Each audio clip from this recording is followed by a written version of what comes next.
So I'm kind of curious about why I'm mic'd this way, and we're using a mic, both, yeah? Yeah, go ahead. Something's going on, okay. Technology is beyond me.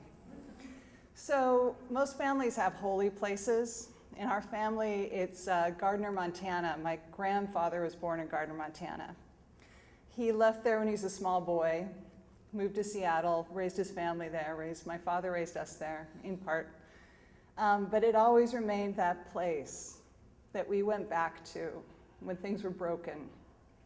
My dad went back to Wyoming when things were broken for him. He got all his kids out of high school and just needed to recover, like a cat holding up to heel. So he disappeared, and I didn't hear from him for about 3 years. And I knew it wasn't personal. He was just taking care of what he had to take care of, but I missed him. I really missed him. So I kind of had that magic in mind when I suggested to my husband, hey, let's go to Yellowstone, just for the weekend. We were living in Seattle, but we just packed up everything and we drove 11 hours to get there. We didn't tell anyone we were going. I booked us into a bunch of the lodges. Yellowstone's got some great old lodges. Booked us into the Old Faithful Inn. We got there, it was dark when we got there. Clouds were obscuring the stars.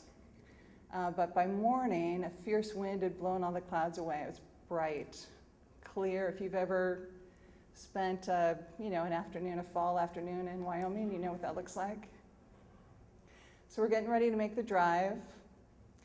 We're at the ranger station, right inside of the park by Gardner, mapping it. Park ranger overhears our conversation, says, no, you can't go that way. Road's closed for the season, it's fall. You're gonna have to take this other road. And I see that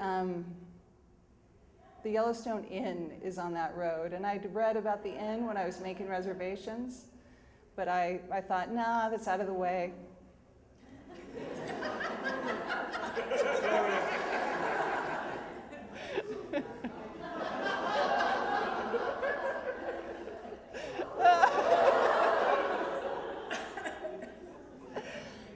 But I suddenly was, now it was on our, I'll just keep going. Now it was on our way, so I suddenly was very curious to be at this, to see this place where Teddy Roosevelt had hung out, that had a lot of history. So I said to my husband, oh, and did I mention this marriage is on the rocks? I'm hoping that this trip is going to fix it, right? Kind of tip that soft rod of our marriage to the warming sun. So I say to my husband, hey, what do you say we change our booking and stay here tonight, the Yellowstone Inn? Curious. He says, nah.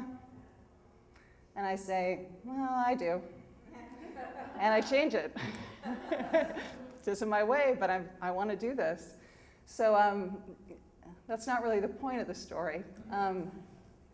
The point of the story is that after we drove the distance, after we stopped for the bear, to watch it clamber along the side of the road, after we stopped to see the bison who were coming down to the warming caldera in the fall, they come down where it's warm. After we decided we were not going to hike Yellowstone Falls, it was just too windy, too cold. After we pulled into the parking lot at the Yellowstone Inn and the wind whipped our map across the parking lot, we're like, do we chase that? And we're like, no. After we littered.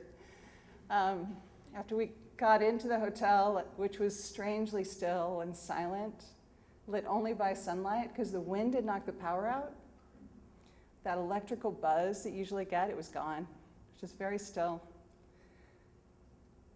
Crossed into the lobby, spotted the check-in desk, and beyond the check-in desk, spotted these beautiful whitecaps that were just whipping across the lake. I passed right by the desk. I wanted to see this thing going on. And as I crossed to this big bay of windows looking out over Lake Yellowstone, I heard this musical note, just a note. It was my dad's voice. And I turned and I see his back and his busted up Levi's, and he's walking away. The doors are closing, and I say, Dad? And he turns and he says, Daughter? That's the story. That's Yellowstone.